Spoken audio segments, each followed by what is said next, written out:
Chapter 5 Tutankhamun's mummy is killing people. March 15, 1923. We had some bad news today. Lord Carnarvon is very ill. Mr. Carter says it's because of the poison from a bad mosquito bite. Mosquitoes can be dangerous in Egypt. Some people are saying that he's ill because the spirit of Tutankhamun is angry. In the newspapers, a woman called Maria Corelli says that he's going to die because Tutankhamun is angry. Some people say that all of us here are going to die soon because we opened the tomb. So nobody is sleeping easily in their tents tonight. We're all thinking about the spirit of Tutankhamun. Is he angry with us? And why am I dreaming about that French girl, the artist, Anne? Where is she now? I'm sure we're going to meet again, but where? April 6, 1923. Lord Carnarvon is dead. I am sorry because I liked him and his daughter, Evelyn. The newspapers say that all the lights in Cairo went out when he died. The city was dark for many hours. Mr. Carter told us that Lord Carnarvon's dog died in England on that night too. Mr. Carter only laughs at the things in the newspapers. He's not afraid of anything. But he's sorry too. Lord Carnarvon was a good friend. May 29, 1923. People are talking about Lord Carnarvon dying. They are saying that we were wrong to go into a dead man's tomb. But Mr. Carter doesn't listen to anybody. He wants to open the shrine in the burial room soon and find the body of Tutankhamun. It is going to take us all summer to finish our work on the things in the burial room and the treasure room. But what happens then? Are we all going to die after finding the body of the boy king? October 3, 1923. A week ago, we sent the last treasure from the first room to the museum. My father has everything now. In his last letter, he told me they are looking for more workers at the museum in Cairo. My father has a lot of work to do there now because the museum has lots of visitors every week. Everyone wants to see Tutankhamun's beautiful things. Mr. Carter thinks we can open the shrine sometime in the winter, perhaps in December. December 12, 1923. Today we opened the shrine. In it there was a second golden shrine. We must open this very carefully. January 20th, 1924. There are 3 golden shrines. After opening all 3 of them, we found a stone sarcophagus. How much more must we open before we find Tutankhamun? November 12th, 1924. When we opened the sarcophagus, we found a golden coffin with 2 more golden coffins inside it. On each we saw a beautiful golden face, the face of Tutankhamun. I know his face well now from all the pictures on the walls of the tomb. On the last coffin, his head is blue and gold, and he has a golden snake and a bird's head over his big, dark eyes. These mean he was king of the north and the south of Egypt, Mr. Carter says. Today, at last, we found the mummy of Tutankhamun. It is only a young boy's body inside all that gold and treasure. Around the mummy were 143 jewels of all colors, red, green, white, and blue. There were also some blue flowers. I'm sure his beautiful queen Tutankhamun put them there. When we found the body, there were lots of people in the room and it was very hot, but I felt cold and afraid. Mr. Carter was very excited, but I could only hear a little voice in my head. The voice said to me it was wrong to be there. I left the tomb and ran outside into the warm sun. But I felt cold out there, too. In the evening, Mr. Carter came to my tent. "Why did you suddenly leave us, Tariq?" he asked. I told him that I felt afraid of Tutankhamun's spirit. "You're tired," he said. "You need a holiday. Why don't you visit your father for 1 or 2 weeks? I know he'd like to see you. You can help him in the museum." "Thank you, Mr. Carter," I answered. "And remember, Tutankhamun died 3,000 years ago. He can't be angry with anybody anymore." "Perhaps not," I said, but I wasn't sure. "So tomorrow morning, I'm going back to Cairo. All my things are ready in my bag and my diary's coming with me too. I'm going to be far away when the doctor comes to cut up Tutankhamun's body. I don't want to see that. I hope my father understands. I'm looking at the stars now. I must say goodbye to my best friends in the desert." January 14, 1925. Cairo. I'm not going back to the camp. My father and I spoke about it today. All over the world, people are saying Tutankhamun's mummy is killing people. And my friend Kareem died last week at the camp. How did he die? I don't know, but I know everybody's going to say Tutankhamun's angry spirit killed him. Mr. Carter still isn't afraid, but he's the only one now. My father doesn't believe in the curse of the mummy, but he wants me to stay with him and help him in Cairo in the museum.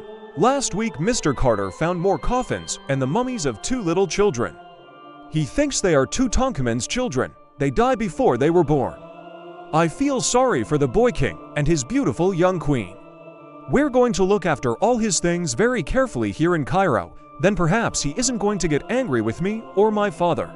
Chapter 6, The End of a Wonderful Time, February 13th, 1932. It's time for me to finish my diary now. I stopped writing it 7 years ago, but the story of Tutankhamun's tomb didn't finish then. For 7 more years, Mr. Carter and his workers stayed in the Valley of the Kings. They found a small 4th room in the tomb. There was food and drink there. The last treasure arrived at the museum 3 weeks ago, and then Mr. Carter at last left the Valley of the Kings. He's coming to our house tonight, and we're all going out to have dinner at the best restaurant in Cairo. It's the end of a wonderful time, my father says. We're going to have an evening to remember. 4 of us are going to the restaurant. Mr. Carter, my father, the French artist Anne, and me. I met Anne again at the museum a year ago. She came to make some pictures of Tutankhamun's treasures.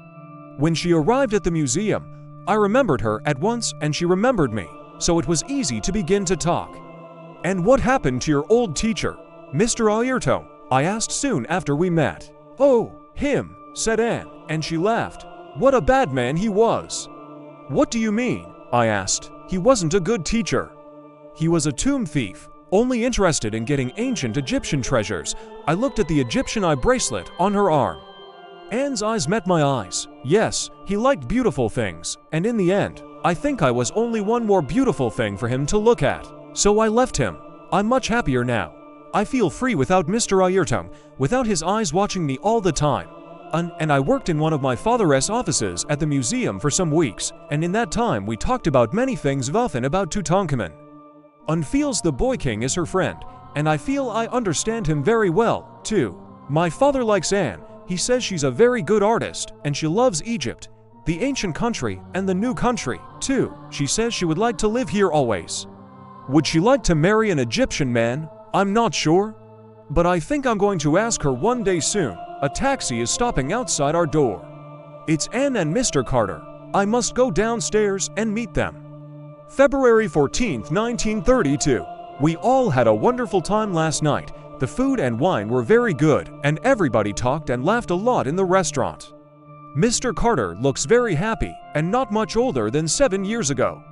It was nice to see him again. Nobody could think that Tutankhamun's spirit is angry with him. Mr. Carter and I talked more about Kareem. Some people are saying there were dangerous bacteria inside the tomb, and these killed my friend. But why only Kareem and other people say the ancient Egyptians put poison in the tombs to kill tomb thieves? Mr. Carter thinks these stories are wrong. He says there was nothing strange about it. One day Kareem got dangerously ill and died before the doctor could get to the camp. My father told Mr. Carter about the news stories in the English newspapers. People in England are now afraid of having mummies and ancient Egyptian treasures in their houses. They're sending them all to the British Museum. And the museum is going to need a new room to keep all these things in. Some people think that the Great Titanic accident happened because the ship had an Egyptian mummy on it. A museum in New York wanted the mummy for its Egyptian rooms, but when the Titanic went down in the Atlantic, the mummy went down with the ship. After dinner, my father asked Mr. Carter, "Do you want to go and see the mummy? It's a new film here in Cairo and everybody loves it." Boris Karloff is the mummy. He's a very famous film star in Cairo these days. Mr. Carter laughed again and said, "Why not?" So he went to the cinema with my father, but Anne and I didn't want to go with them. We can't laugh about the curse of the mummy. I think the spirit of Tutankhamun doesn't do anything bad to Mr. Carter because he isn't a tomb thief. He found Tutankhamun's treasure, but he's leaving it here in Egypt. With my father's help, the Tutankhamun rooms in the Cairo Museum are now beautiful. So Tutankhamun isn't angry with my father or with Mr. Carter. But I'm not sure about Lord Carnarvon or my friend Kareem. Why did they die? And what about me and Anne? And I walked slowly back to her hotel from the restaurant. The stars over Cairo were wonderful that night, and I told her how the stars were my friends in the desert. "Let's go to the museum," she said suddenly. "You've got your key, haven't you?" "Yes, of course," I answered. "I always have it with me." We went there at once and, with my key, I opened the museum door and we went into Tutankhamun's rooms. We looked at one of the golden shrines there. On it there's a picture of Tutankhamun and his queen Ankhesenamun at a table. She's putting some wine into his glass. Some women are playing music for them. It's wonderful to think this all happened thousands of years ago. I think they were happy for a time, and said, before Lord A came along, before their children died, and before Tutankhamun died. And perhaps they can be happy again now. Who knows? She took my hand.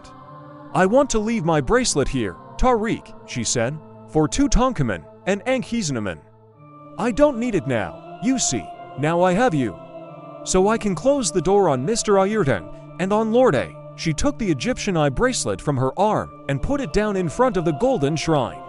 When she put the bracelet down, I thought I could hear faraway music and some strange and beautiful singing coming from somewhere. In my head, I closed the door on Lord Carnarvon, on my friend Kareem, and on Tutankhamun's curse, and I felt happy. Then Anne and I left the museum, arm in arm. She was free of Mr. Ayrton, and I was free of the mummy's curse at last. I smiled at Anne, and she smiled at me. We walked slowly back to her hotel and said goodbye at the door. "See you tomorrow morning," said Anne, looking at me with stars in her eyes. "Yes, see you tomorrow morning," I answered, and I walked back home, happy and excited, dreaming of asking Anne to marry me. I hope you enjoyed watching the story. Subscribe for more.